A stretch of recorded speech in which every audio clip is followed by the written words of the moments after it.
जय हिंद, जय भारत। प्यारे बच्चों, आज मैं आप सबके लिए एक और विषय पर निबंध लेकर आई हूँ, नैतिक मतदान।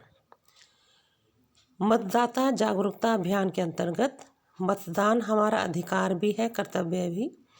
इस विषय पर मैं पहले ही आपको अपने YouTube चैनल पर निबंध दे चुकी हूँ।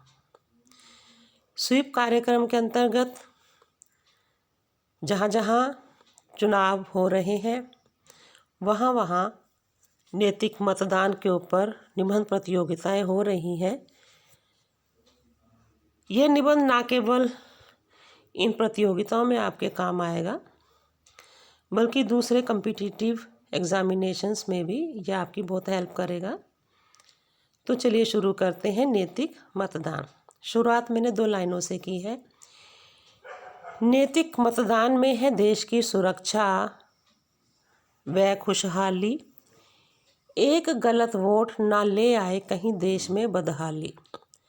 भारत विश्व का सबसे बड़ा लोकतंत्र है। लोकतंत्र का अर्थ है जनता का शासन, जनता के द्वारा, जनता के लिए।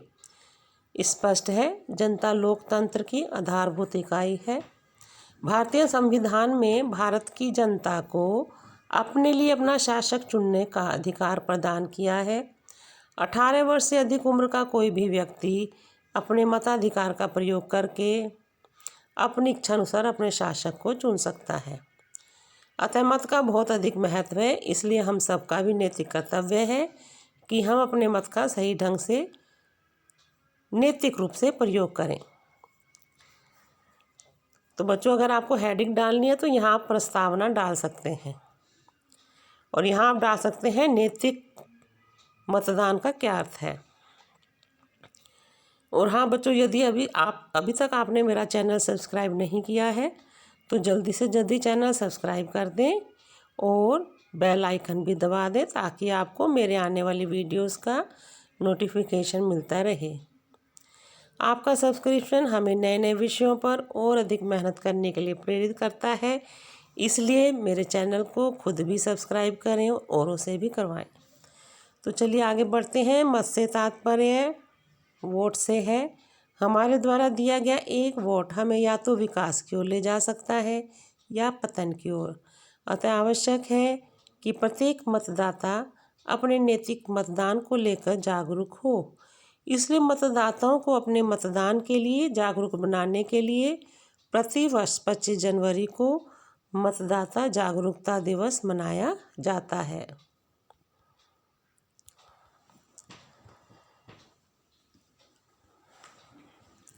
आगे बढ़ते हैं। भारतीय निर्वाचन आयोग का यह प्रयास रहता है कि अधिक से अधिक जनता मतदान भी करे और अपने मत का सही ढंग से प्रयोग करके नैतिक मतदान भी करे। इसके लिए स्वीप कार्यक्रम के अंतर्गत विभिन्न प्रकार के कार्यक्रमों जैसे निबंध प्रतियोगिता, पोस्टर प्रतियोगिता, नुक्कड़ नाटक, रैली इत्यादि अनेकानेक माध्यमों से या कार्यक्रमों से लोगों को सही ढंग से मतदान करने के लिए जागरूक किया जाता है। आगे बच्चों, मैंने 4 लाइनें दी हैं। इस प्रकार की काव्यात्मक लाइनों से आपका निबंध और भी ज़्यादा सुंदर बन जाता है। जनता लोकतंत्र का है आधार, उसको मतदान का है अधिकार। यदि विवेकपूर्ण प्रयोग ना किया तो कीमती मत हो जाएगा बेकार। आप ये जो स्लोगन प्रतियोगिता होगी उसमें यूज़ कर सकते हैं। नैतिक मतदान से तात्पर्य है कि चुनाव में जनता बिना किसी दबाव के, बिना किसी भय के, बिना किसी लालच के अपने मत का प्रयोग करके देश के लिए जो उपयुक्त है, योग्य है, ऐसे प्रत्याशियों को अपना मत दे, जिससे कि देश का संचालन योग्य व्यक्तियों के हाथ में हो, जो कि देश को सुरक्षित रखते हुए प्रगति के पथ पर ले जाएं। किंतु इंटरनेट के इस युग में विभिन्न दलों के प्रत्याशी विभिन्न प्रकार से जनता को प्रभावित करते हैं।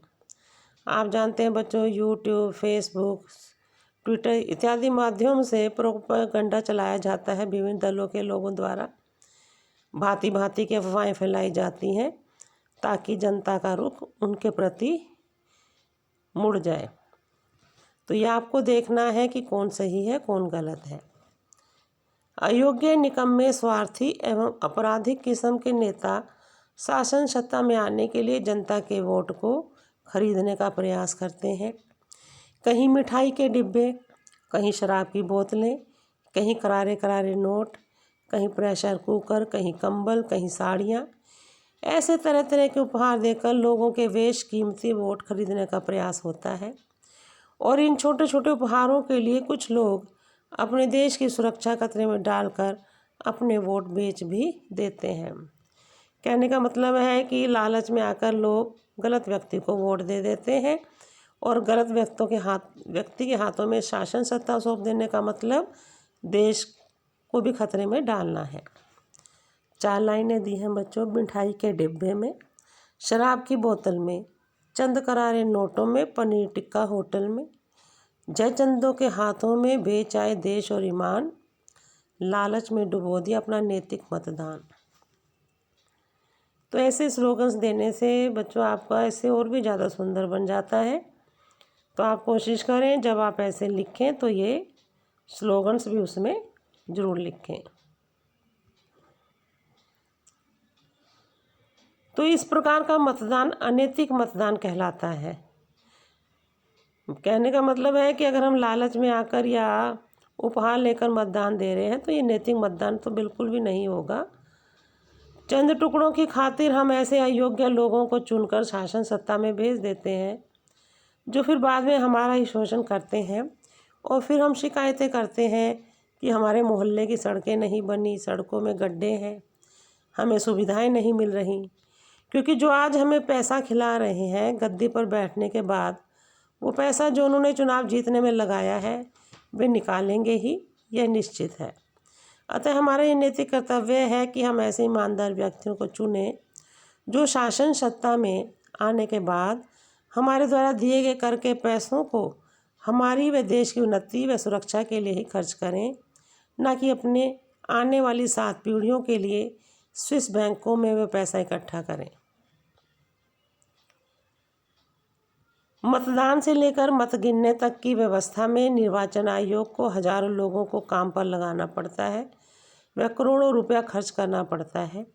ऐसे में यदि हम सही व्यक्ति को मत ना देकर गलत व्यक्ति चुनते हैं तो यह देश के धन का बहुत बड़ा नुकसान है। ऐसे में नैतिक मतदान की महत्ता और अधिक बढ़ जाती है। कुछ लोग मतदान वाले दिन को छुट्टी का व सोने का दिन मानकर घर से बाहर निकलते नहीं। ऐसे में उनका कीमती मत बेकार चला जाता है। तो वहीं कुछ लोग घूमने के लिए शहर से बाहर चले जाते हैं, उस स्थिति में भी उनका मत बेकार चला जाता है। ऐसे में कुछ लोग उनके स्थान पर नकली मतदाता बनकर उनके मत का दुरुपयोग कराते हैं, जो एक सच्चे लोकतांत्रिक देश के लिए हितकर नहीं है। कुछ जगहों पर विशेष करके गांवों व कस्बों में बूथ कैप्चरिंग करके लोगों को डरा धमका कर अपने पक्ष में वोट डलवाए जाते हैं। ऐसे में सच्चे नागरिक का कर्तव्य है कि वह बिना डरे सही व्यक्ति को ही अपना मत दे। 4 लाइनें और देखिए बच्चों आप। सैर सपाटा छोड़कर घर पर रहना हजूर, ना डरना जरा सा, नींद से भी रहना दूर, देश का पैसा और श्रम ना जाए बेकार, अपने कीमती मत का प्रयोग करना जरूर। अतः यदि हम चाहते हैं कि देश ईमानदार व्यक्तियों के हाथों में रहे तो हमें अपने नैतिक मतदान का प्रयोग पूर्ण सावधानी व सजगता के साथ करना चाहिए। आलस्य, लालच, डर व लापरवाही को छोड़कर पूर्ण ईमानदारी के साथ हमें अपने कीमती मत का प्रयोग करना चाहिए। यही हमारा देश व समाज के प्रति कर्तव्य है और यही नैतिक मतदान भी है। तो बच्चों आपको मेरी वीडियो कैसी लगी? यदि अच्छी लगी है तो ज़रूर लाइक करें, शेयर भी करें और मेरे चैनल को ज़्यादा से ज़्यादा सब्सक्राइब भी करें और करवाएं भी। जय हिंद, जय भारत।